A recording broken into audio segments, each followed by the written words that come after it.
Hi, Christian. Hello. Hi, dude. Welcome back. Hey, welcome back. Thanks.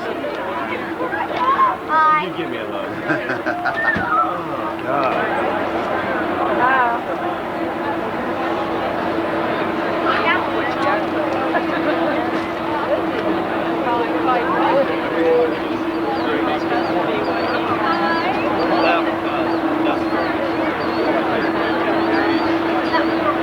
Look out over it.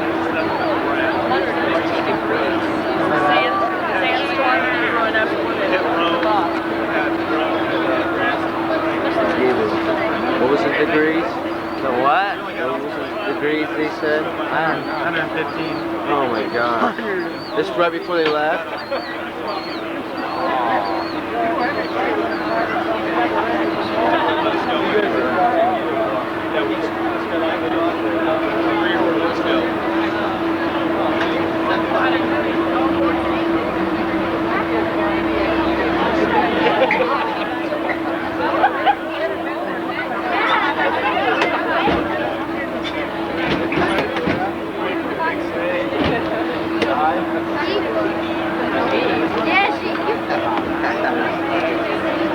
Back to mind your own business. We gotta get a shot. Get my room. Get out about 10 o'clock, get them asleep. Got you half. That's it.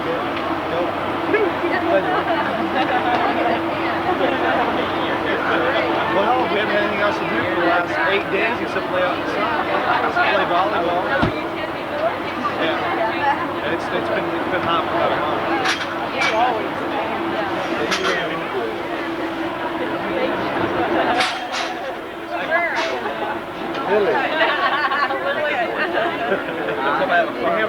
Just finally looking at I see some of my guys.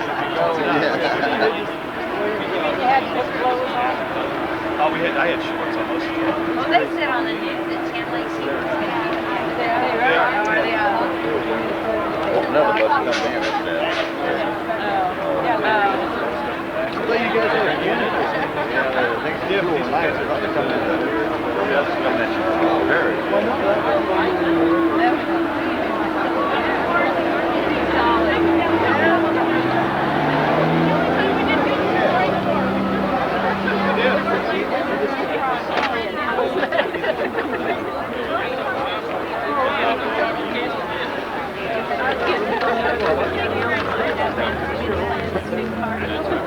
We've got 12 people that are staying here. That's my wife Betsy. She should be in O'Hare right now. Yeah, they had to take everything down to the port and get the equipment ready for shipment on the boats. Yeah, so it's a headquarters company from Italian. That's why. It's 62 total. Yeah. Yeah, he's. He was in there. 624. High iron to the window? Yeah. I gotta find my purse. I guess everything started to count when we get room. I started to in the medevac. Last writing to everybody, and that's right. At the end of May, they're going to have That's great. Did you see that with baby? I don't think this works. It's on now. Yeah, it's on now because it's a red light. How do I get it off of Zoom? You can't. You gotta back up. So you can work them buttons right there.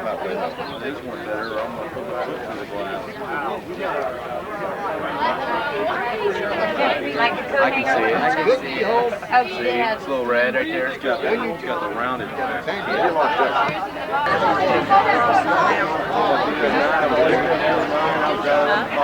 His own people. That's rough. He's got to wait. Thanks all to you guys. People of our nation, they never had a nation. And that's what gets me. Besides, he's even killing his own people. He don't care about anybody. Well, y'all know when he shot his own son-in-law, and his own brother. I mean, hey. Unbelievable, huh? Everything went okay? Very good, very good.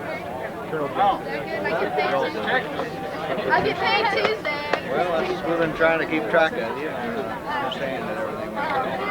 Hey, when they said we were supposed to be doing patrolling, we pulled out all the books and let's start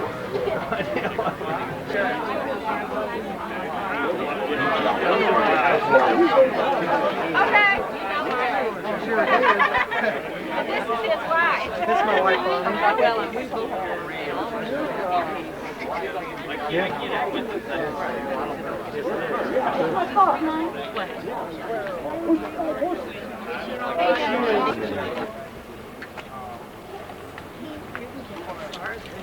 these kids' heads.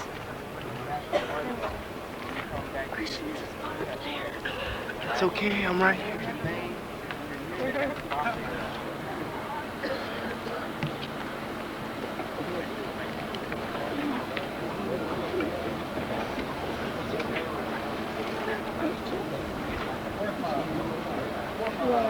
Break it off.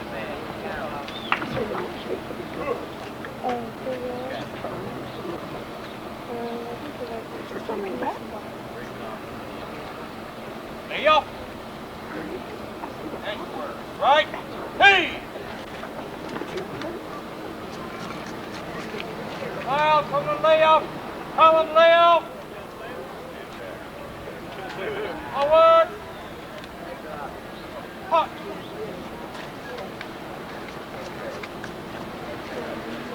Am I in your way?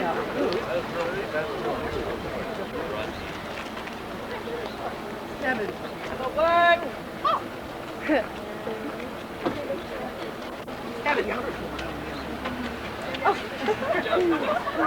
Where'd you go, Mom?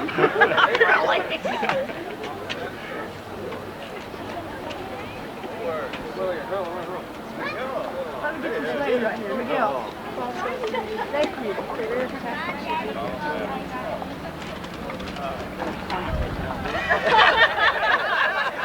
Who's been up for 24 hours?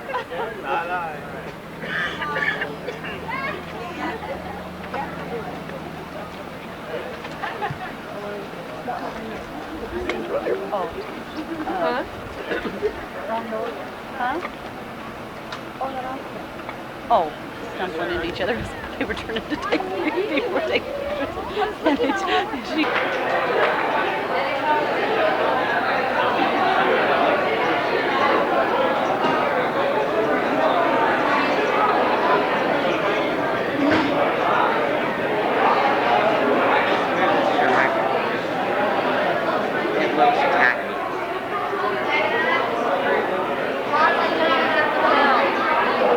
She said just on them. She said, how do I stop it? Press the red button again.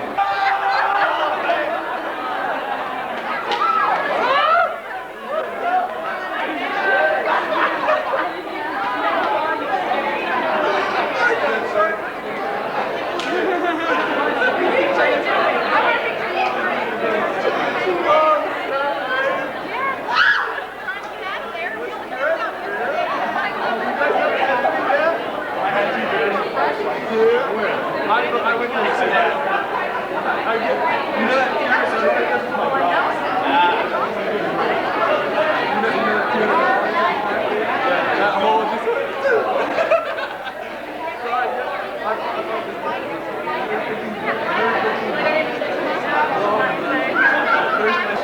Yeah, that's cool.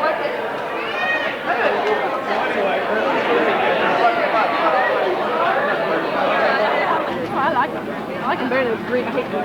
Oh, I like her. This side of face front. His face front looks like it needs to be there.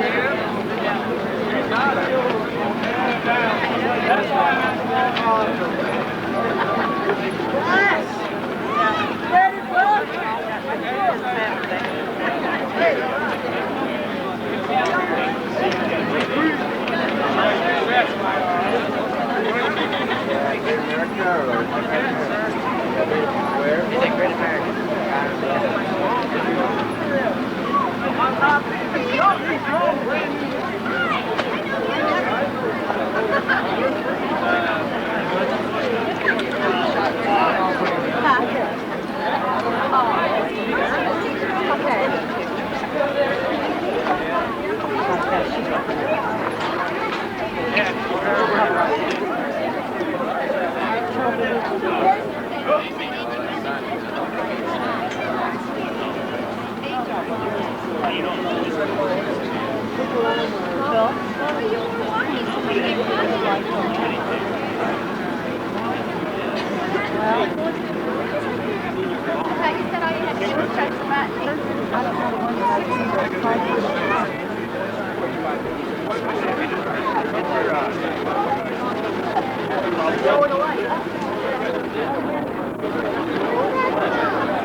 And that piece, just want to say about 2 words.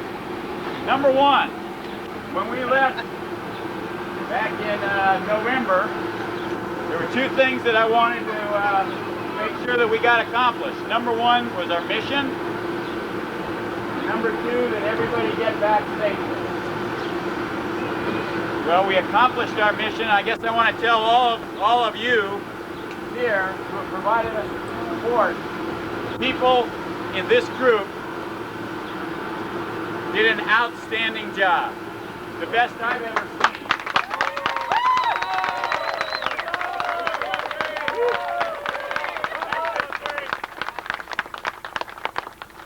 The 7th U.S. Corps,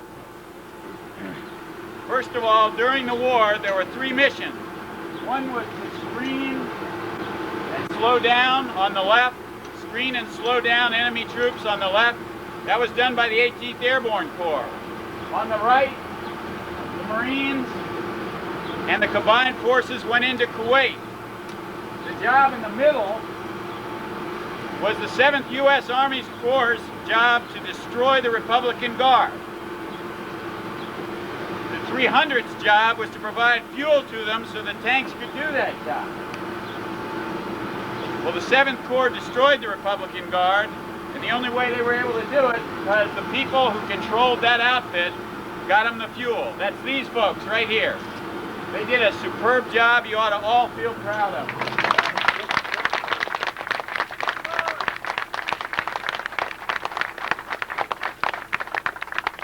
Well, we've done our mission, just about, and we're home, just about. We had the job to get everybody back safely. I want to make darn sure that that gets accomplished. That means Lafayette, not Port Sheridan, Illinois. So we're going to be getting some time off to spend well-deserved time with families this weekend. And a number of people well-deserved time with their mothers or with some mothers. And what I want to make sure of, and I'm sure Captain Howard and the First Sergeant will cover later, is that everybody celebrates but safely gets back here so that we can finish out processing and successfully complete our mission in Lafayette, hopefully somewhere around Wednesday. Great. All of you soldiers have done an outstanding job. I'm proud of you. Would be proud to serve with you again in the future. Outstanding unit. head and shoulders above any of the units I saw over there, and you can feel justly proud you were part of the best battalion in the 7th Corps. Companies, attention. Hey!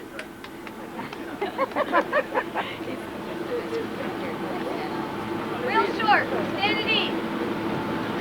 I want to echo everything the battalion commander said, and I don't want to take too much time doing that, but reiterate something he said, and that's safety.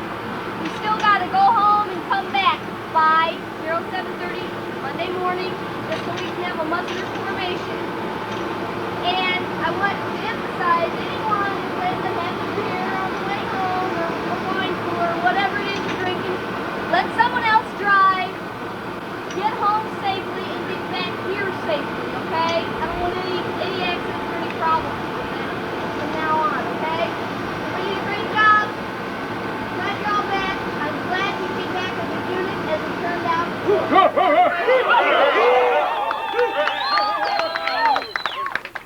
Company, attend, pause. First sergeant.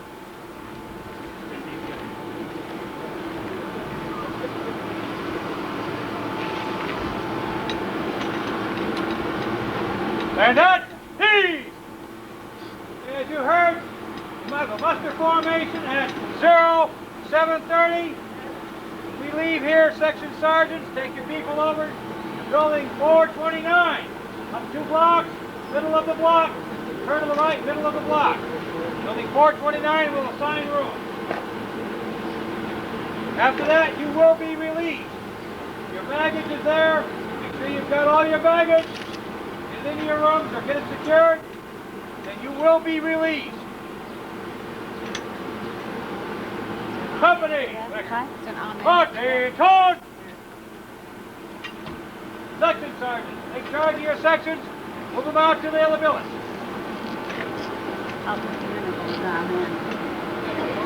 He said, oh man, yeah. Comes down.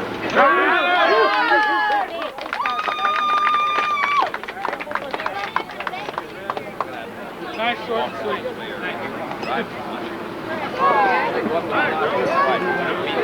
First sergeant. Yes. Got all 53 stuck?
The return included a surprise reunion from the Lafayette-based 300th Supply and Service Battalion. Jeff Smith reports.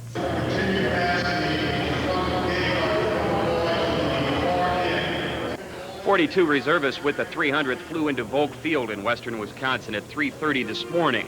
The rest, 13 members, were a rear detachment in charge of the battalion's equipment, scheduled to fly out of Saudi Arabia sometime in the future. In long-standing military tradition, the 300th was made to hurry up and wait. The soldiers landed well ahead of schedule, but couldn't go anywhere because their bus had to travel from Fort Sheridan in northern Illinois. But as night turned into the first American sunrise these soldiers have seen since December, the 2.5-hour wait gave them time to reflect on thoughts of home and the little things forgotten during 5 months in the Saudi Arabian desert. I tell you, just stepping off the plane to smell the humidity is unreal. The cool air instead of the dust, to listen to birds chirping in the background. It's amazing the things that you forget about. And the things that hit us more than anything else was the smell of newly cut grass. It's just, and then you hit here and it's just beautiful. There are hills and trees and grass and all the things we missed. Family dominated everyone's thoughts on this chilly homecoming morning, but for Sergeant Rita Sharp, a baby boy, 9 months old when she shipped out, is waiting in someone else's arms just 4 hours away. I saw a lady walking around with a little one, and I have no idea how big mine is right now, so I was wanting to know how big he was. Yeah, this is 46 passenger.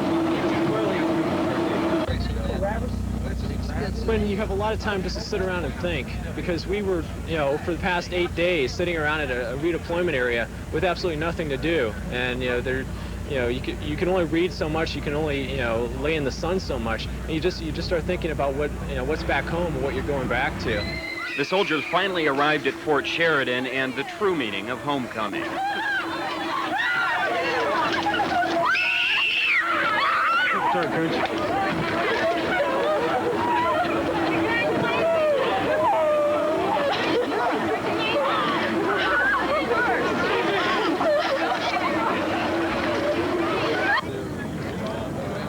He's gained weight. A little bit.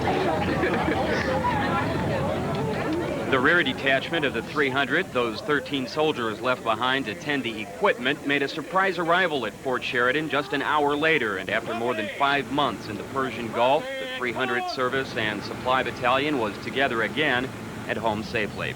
Jeff Smith. Here in town with the 300th S&S Battalion. How many people still have family or friends over in Saudi Arabia? Someone still there? Well, my great-great-grandfather used to live there. Oh, okay. So you used to live in Saudi Arabia? Yeah. Okay, how about people that are in the military? Does anybody know anybody still in the military over there? Still. How about people that were there? You knew someone who was there? I think everybody does because I was there. And I think everybody My knows whole who I was. class wrote letters. Yeah, I know. That's great. Well, let me tell you a little bit about Saudi Arabia, and I'll tell you a little bit about the war, and I'll show you some show and tell things here, and then we'll open it up for questions for anybody that has questions. I'm sure everyone does. On 17th of November last year, which was about 6 months ago, I was called active duty to go and serve in the Persian Gulf, which is 8,000 miles from here. We were called upon to leave our families and loved ones behind and go and serve, and to live in the desert. While we were in Saudi Arabia, we lived in the desert for 5 months. We lived in large tents that the Army say you're supposed to have 14 people live in there, but we say we only need 7 because it was too crowded with 14. So we had 7 people I had to live with every day. It's kind of like your brothers and sisters. You had to get used to them all over again. And these people come from all different backgrounds, and they have families of their own, and they're trying to deal with all the stress of being away from their family and also the stress of maybe going to war. So it was really tough to get used to. When we first got there, the temperatures were 30 degrees at night. It got up to about 50 or 55 during the day. So we were in winter. We got there in December of last year, so it's winter here. It's still winter in Saudi Arabia also. It's kind of, maybe you didn't understand that Saudi Arabia actually has a winter. You think of Saudi Arabia or the desert as being hot year-round, and it's really not like that. When we got ready to leave to come back to the States in May of this year, about 2 weeks ago, the temperatures were 115 degrees during the day, and you get down to about 75 degrees at night. So we still had to use our sleeping bags at night because of the difference in the temperatures. Our bodies were so hot during the day, 115 degrees during the day, and then to drop down to 75, it felt like going back to winter again. So we'd have to use our sleeping bags at night. The uniform that I have on, well, when we went over, I'm sure everybody's seen these colors before, these camouflage, that your fathers or your brothers or someone uses to go hunting. That's what we went over with, but when you get there, Saudi Arabia's desert, it's a light tan color, so we had to change uniforms, and we went to these uniforms for 2 reasons. One, because it's cooler, because the sun is reflected by this material, so you stay a little bit cooler, and also because you can't blend in. It's kind of like a chameleon. When you put him on different colors of your clothes, he changes that color so he blends in with his background. So that's what we tried to do. We tried to blend in as much as possible with the desert. Also, if everybody can see my boots, okay, those are tan also. The Army has always been black and green forever. But now, since we went to the desert, we had to adapt. We went to the tan boots, and those again is for to make it cooler. When you go outside at recess with your black t-shirt, the sun's real hot. You have a tendency of being hotter because the black actually absorbs the heat, keeps your heat in, where the tan will reflect your heat. Does everybody understand what I'm trying to say? Figured you would. Okay. Prior to going to war, we were working anywhere from 16 to 18-hour days. So we got to sleep about 5 or 6 hours a day, and the rest of the time we were working. We didn't have cartoons on Saturday. We couldn't stay in bed Saturday morning and lounge around or eat pizzas whenever we wanted. We had a very strict time situation we had to deal with. Every day was very, very vital to the war. So a lot of time went into pre-planning and making sure everything was ready to go. All your letters that you wrote me, I really appreciate. And I apologize if I didn't get to write back. Maybe I did. I don't. You did. Thank you very much. It got to where I couldn't keep track of mail, couldn't keep track of days because that one day rolled into the next, and it was kind of tough to keep communications going. But I thank you very much. To try and explain a little bit what my job was, I was the logistical operations officer, and that's a big word, but it means that I dealt with all the missions that we had to do while we were in Saudi Arabia. If you think about your principal as being in charge of the whole school, that's where I was at. I was up on top with where the principal's at. Then we have teachers that are like company commanders. They're the companies. Then we have your children, or your students, that were like the people inside the companies. So we were up, I don't like to say up, we were just above as far as the chain. So our job was to have to give missions to 1,100 soldiers. So if you take the population of your school, you times it by 3, that's pretty close to how many people we had in our battalion that we had to take care of and we had to give missions to. So it was a very big job that we had to do. During the war, we were in charge of fuel. We took care of, we gave everybody fuel that needed fuel. We're like a big gas station. We had right around 450,000 tanks. Those big tanks, M1 tanks that we had to give fuel to. And they didn't get, you know, when you talk about your car, how many miles per gallon you got? Well, this is how many gallons per mile it took. It took anywhere from 6 to 9 gallons of fuel to move a tank 1 mile. So you can imagine how many gallons it had to use, you know, to move it during the wartime. We used 19 million gallons, if anybody can understand it, because it's really hard for me to understand. 19 million gallons worth of fuel, that's a lot of fuel to be using in a 5-month period. So that was our job, and it was very important because if you don't have fuel, you can't move. Just like if you don't have food, you can't eat, and if you don't have bullets, you can't fire. You can't go to war. So we were in the supply part of it. I brought a few things to show you today that I thought you might be interested in. This is called a flak vest, or flak jacket. What it is just several light layers of material that's been put together. It's a certain material so that it will stop penetration of shrapnel or pieces of metal, fragments of metal that would blow up beside your vehicle if they were dropped from the air or if you hit a landmine. It doesn't go full body, it doesn't go on your legs because those aren't vital organs. It protected you for your vital organs only. So this is something we wore for protection so that we could hopefully survive a blast from a mine or from a bomb. It weighs about 10 pounds. Now on the outside of it, I don't have it with me, but there's the web belt, which is this, and then there's suspenders that go on it, and you carry your ammunition, carry all of your hand grenades and your knives and your flashlights and everything else that you want to carry if you've seen any John Wayne movies. And it weighed about 15 or 20 pounds, so you had about 30 to 35 pounds you had to carry around all the time. So it got really tiring after a while, especially when you've been working 18-hour days. The other thing that we found while we were over there is this is an Iraqi beret. This was found in a foxhole in Iraq when we were in Iraq. And the difference is that we have these hats, which we call a soft cap, which is to protect your face and protect your body right here from the sun. These are all the only thing that Iraqis had. They didn't have, if you've seen a John Wayne movie or movies about war, they have like a steel pot or a steel helmet. They didn't have those. All they had was a beret. So in other words, they couldn't stop very many bullets or anything else. For ours, we gave a little more protection for our soldiers. So that's what they wore. While I was in Iraq, I found a AK-47, which is an automatic rifle. Anybody seen any of our rifles, M16s? It's pretty close to that. And this is a bayonet that was on the front of it. What they do is they attach it to the front of their weapon, so if they have to get into close combat, they'll use those to kill people. Well, Saudi Arabia you can see for 2 miles, so the possibility of someone getting that close to you is pretty slim. Thank goodness, because you don't want to be that close anyway. But their knives are about the same as ours. This is something I got to bring home, the weapon we couldn't bring home. It differs a little bit from ours.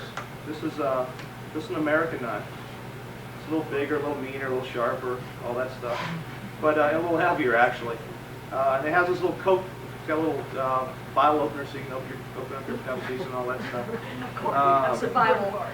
It's your basic survival knife. The end doesn't come off. You don't have fishing line in there or compass or matches. But it's a very good knife. This is what the United States has.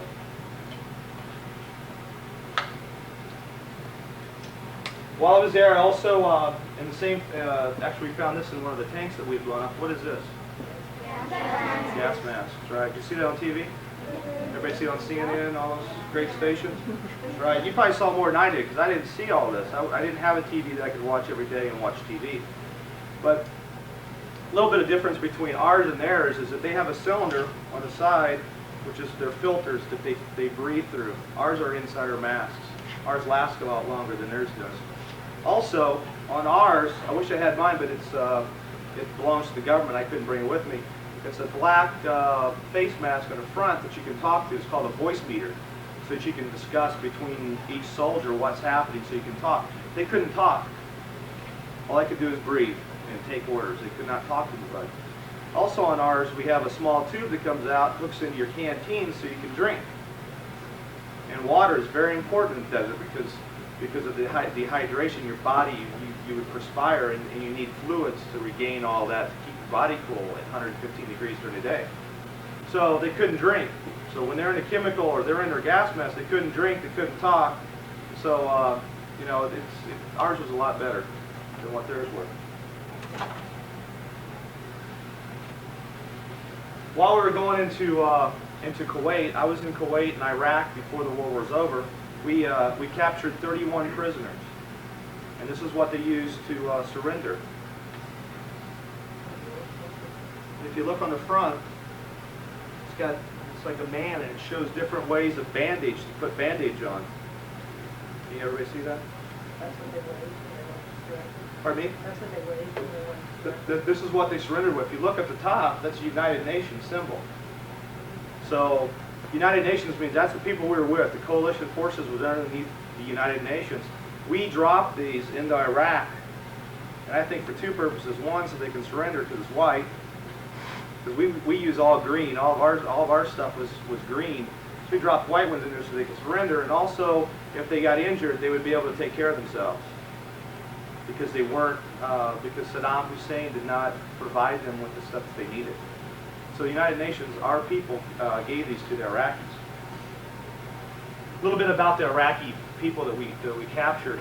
It was very humbling for me because we were in Iraq and we come across all these people, and they're waving their flags and they're just praying to God that no one shoots them because they're the enemy. You know, we are coming up in their country and they're waving their flags, and we stop and we have to search them to make sure they don't have any weapons or bombs or anything else on them. And we set them on the ground, and they look up at us and they say, you know, they look scared. And I said, don't worry, we'll take care of you. And they said, are you going to take us to Saudi Arabia? And I said, yes. And they were very happy. They were, overjoyed because they're going to be away from Saddam Hussein because they did not believe in what Iraq was doing. And they just surrendered. They said, we've had enough. Try and imagine the war's going on. We've been bombing them for a month.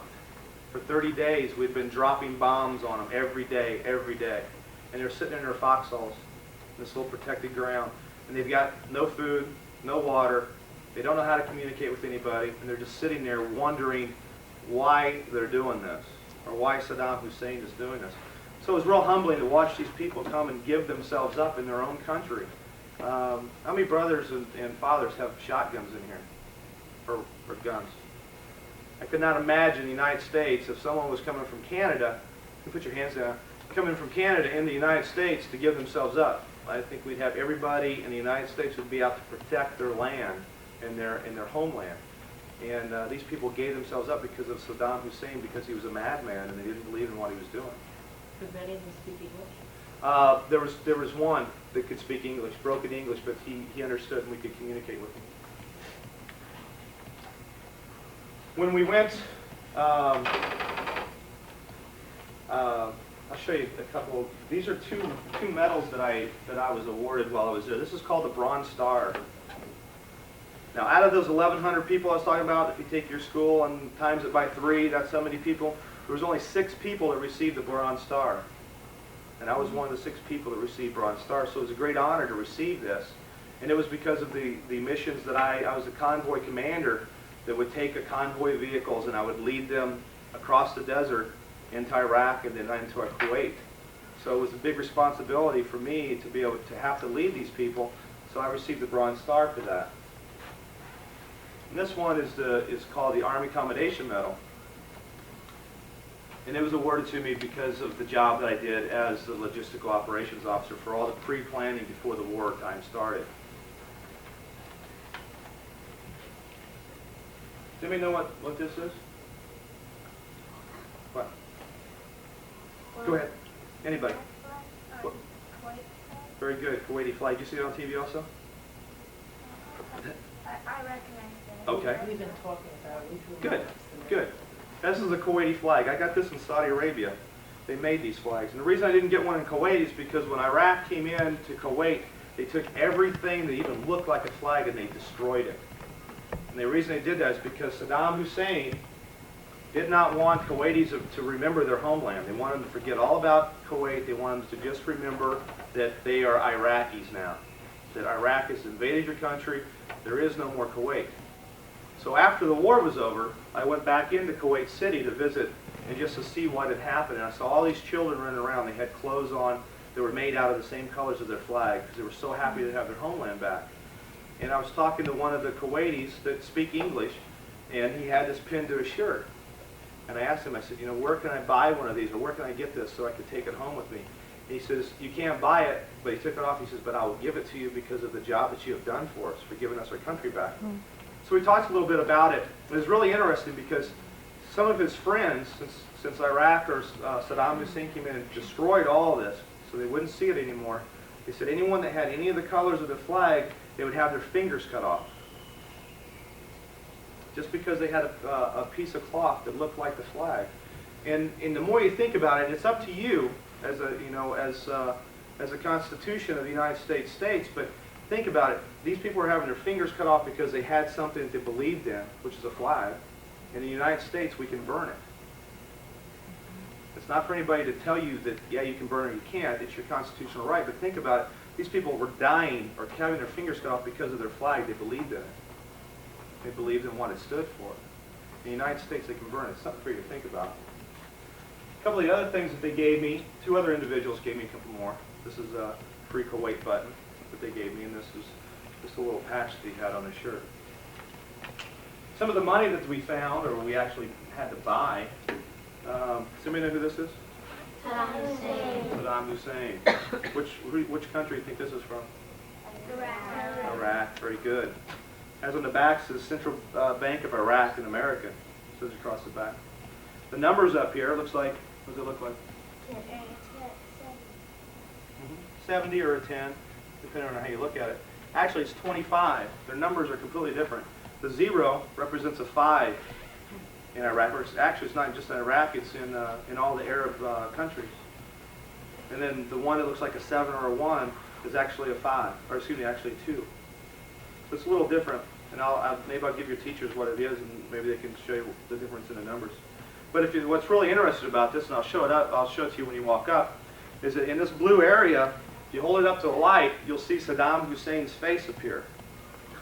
Oh, I can see it. I can see it. Can you see it? When you come up, you can take a look at it again. The reason they do that is so they can't counterfeit. You can't take and make this bill like we do in the United States, make the bill and you can pass it around, it's phony money. This is the only way that they can tell whether or not it's truly Iraqi money or if it's good currency or money that you can use You can't counterfeit it. This is a bill from Lebanon. Look at the difference in the size. Right? Now, this is a bill from Kuwait. Look at the difference in the size. There's no standardized size and how big you want to make your money. It all depends how much paper you want to waste. So, you know, either that or you have big billfolds, one or the other, because this thing wouldn't fit in ours. So, this is money from Kuwait. This is money from Lebanon. And then we have, anybody know who this guy is?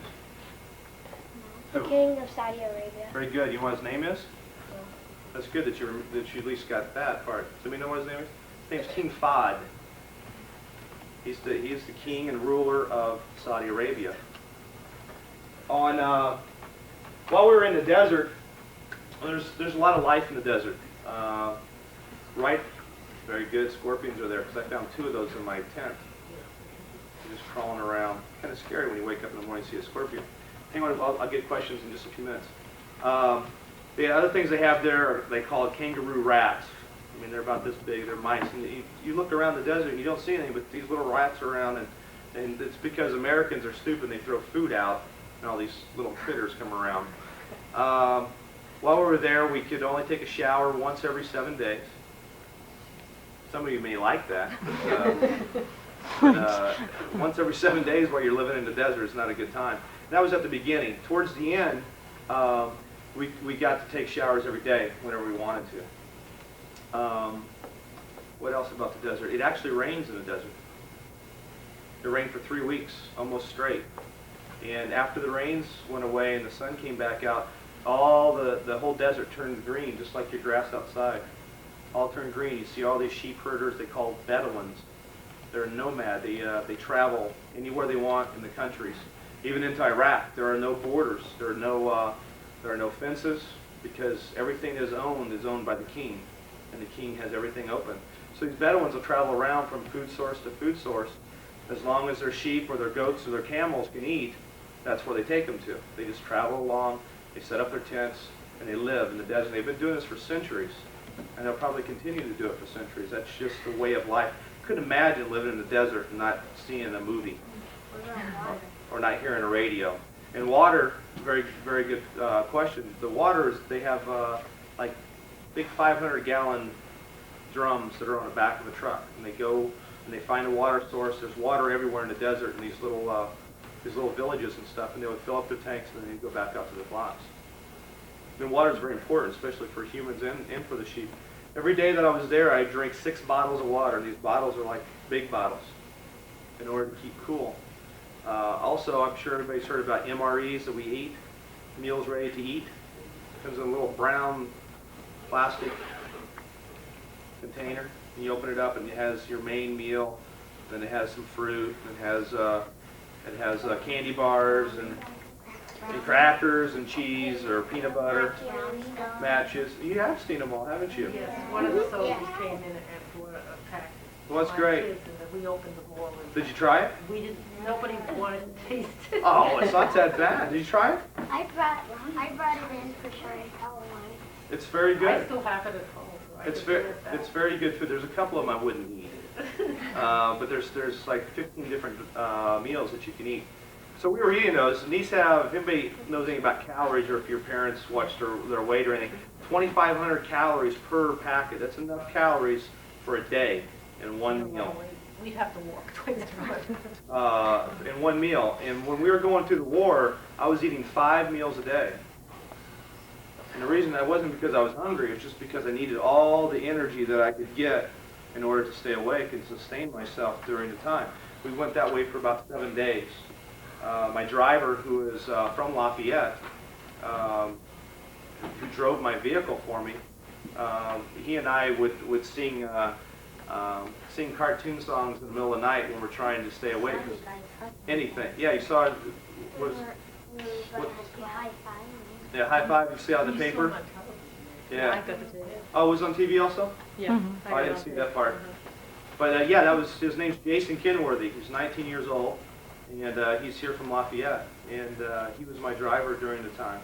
We became very good friends because we spent every day of our lives together while we were there, and we depended on each other very heavily. So So during the war, we'd eat 5 of those a day just to stay awake and to keep our energy level up. How many varieties did you put in? How many? Like 15 different. Stay away from chicken alakine. That's the only one you really just watch out for. The last thing I have, until I open up for questions, is this little bottle, and what it has in it is sand. This is Saudi Arabia's